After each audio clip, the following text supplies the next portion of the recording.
అండి. Welcome to my channel. రాబోయే ఒక మంచి పండుగ గురించి చర్చించుకోవడానికి, వాటికి సంబంధించిన సనాతన ధర్మం గురించి చెప్పడానికి మళ్ళీ నేను మీ ముందుకొచ్చేసాను. నా పేరు సులేఖ. నా వీడియోస్ నచ్చితే సబ్స్క్రైబ్ చేసుకోండి. మనము వినాయక చవితిని ఆరుబయట ఎందుకు చేసుకుంటాము? ఏ వేదాల్లోనూ, ఏ శాస్త్రంలోనూ ఎక్కడ మన వినాయక చవితి ఆరుబయట చేయమని చెప్పారు? అండ్ వినాయక చవితి అయిపోయిన తర్వాత మనం గణేశుడిని నీళ్ళల్లో ఎందుకు నిమజ్జనం చేస్తున్నాము? దేవుడికి రకరకాల పత్రి వేసి దేవుడి పూజను అంటే వినాయక చవితిని ఎందుకు చేసుకోవాలి? పాల వెళ్ళి ఎందుకు కట్టుకోవాలి? ఇలాంటి ఎంతో అద్భుతమైన ఇన్ఫర్మేషన్తో ఒక వీడియోని మీ ముందు ప్రజెంట్ చేస్తున్నాను. వీడియో పూర్తిగా చూస్తారని ఆశిస్తూ, సబ్స్క్రైబ్ చేస్తారని, ఫార్వర్డ్ చేస్తారని ఆశిస్తూ వీడియోలోకి వెళ్ళిపోదాం. ముందుగా మనం గణేష్ ఉత్సవాలు ఎవరు ప్రారంభించారో, ఎన్నో సంవత్సరాల్లో ప్రారంభమైందో తెలుసుకుందాము. దేశంలో తొలిసారి 1893లో మహారాష్ట్రలోని పూణేలో గణేష్ ఉత్సవాలు బహిరంగంగా ప్రారంభమయ్యాయి. ఎవరు ప్రారంభించారు? బాలగంగాధర్ తిలక్ గణేశోత్సవాలను జాతీయ గుర్తింపు ఇవ్వడంలో కీలక పాత్ర వహించారు.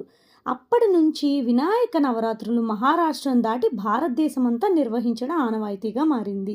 ఇది మతపరమైన పండుగనే అయినా అప్పటి కాలంలో స్వాతంత్ర పోరాట బలాన్ని పెంచడానికి, స్వాతంత్రంపై అవగాహనను పెంపొందించడానికి, కులతత్వం అంటరానితనాన్ని రూపుమాపడానికి ఒక ఉద్యమంగా ఈ గణేష్ ఉత్సవాలను జరుపుకునేవాళ్ళు. మన హిందువులే కాకుండా ముస్లింలు, క్రైస్తవులు, సిక్కులు కూడా గణేష్ ఉత్సవ నిర్వహణకు హిందువులకు మద్దతుగా నిలిచేవాళ్ళంట.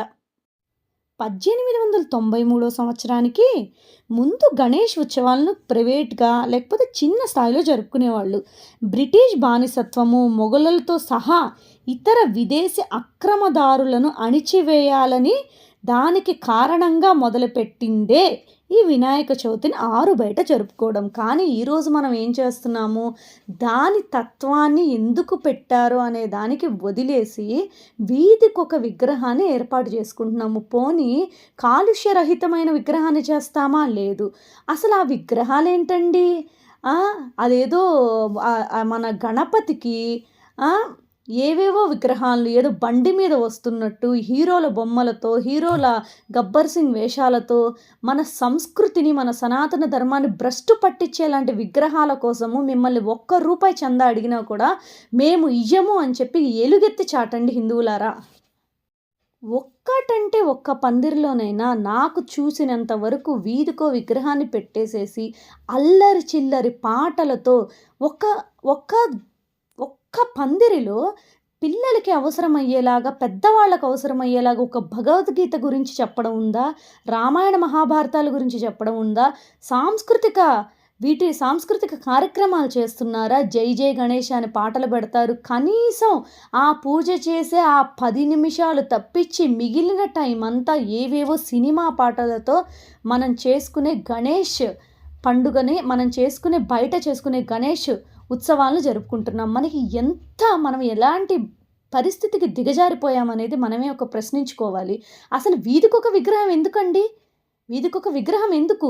అందరినీ సమానంగా, మొత్తం అందరినీ ఒక దగ్గర కూడి అందరినీ ఐకమత్యంగా చేసుకోమని చెప్పిందే బాలగంగాధర్ తిలక్ స్థాపించిన ఆరుబయట గణపతి ఉత్సవాలు. కానీ మనం ఏం చేస్తున్నాం? సరే, ఇలా మాట్లాడుకుంటూ పోతే ఎన్నో వచ్చేస్తాయి. టాపిక్లోకి వెళ్ళిపోదాము. హిందువులు నాటి రోజుల్లో తమ ఇళ్లలోనే గణపతిని పూజించేవాళ్ళు. స్వాతంత్ర పోరాట విప్లవ నాయకుడు లోకమాన్య బాలగంగాధర్ తిలక్ దేశ ప్రజల ఐక్యతకు, సామూహిక స్ఫూర్తిని పెంపొందించేందుకు గణేష్ ఉత్సవాలను ఘనంగా నిర్వహించేలాగా ముందుకు తీసుకుని వెళ్ళారు. నిమజ్జనం సందర్భంగా గణపతి పందాలు నిర్వహించారు. ఈ ఉత్సవాలను బ్రిటిష్ సామ్రాజ్యానికి వ్యతిరేకంగా చేస్తున్న పోరాటాన్ని బలోపేతం చేయడానికి బాలగంగాధర్ తిలక్ శాంతియుత ఆయుధంగా ఆరంభించిందే మన గణేష్ ఉత్సవాలు.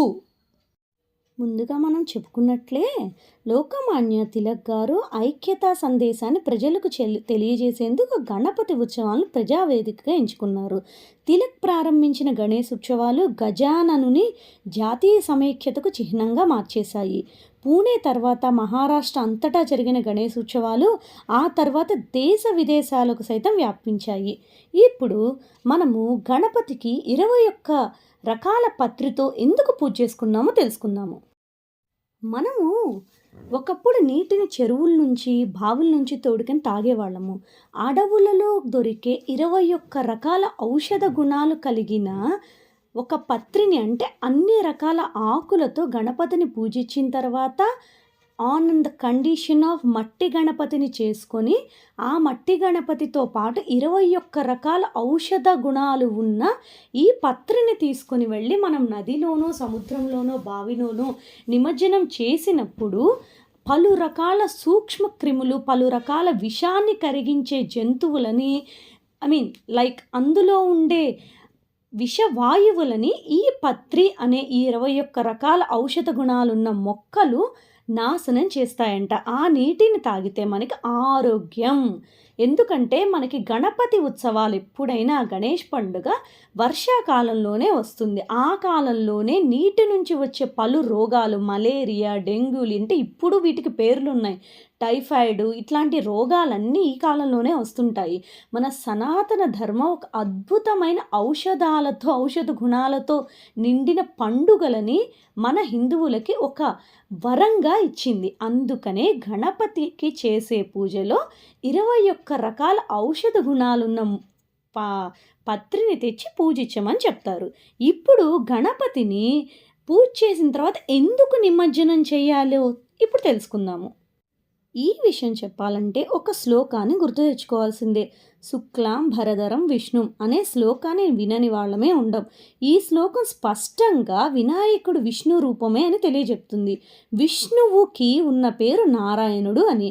నార అంటే నీళ్ళు అని అర్థం, అనుడు అంటే నివాసం కలిగినవాడు అని అర్థం. కాబట్టి నారాయణుడు అనే దానికి నీళ్ళే నివాసంగా కలిగిన వాడనే భావం.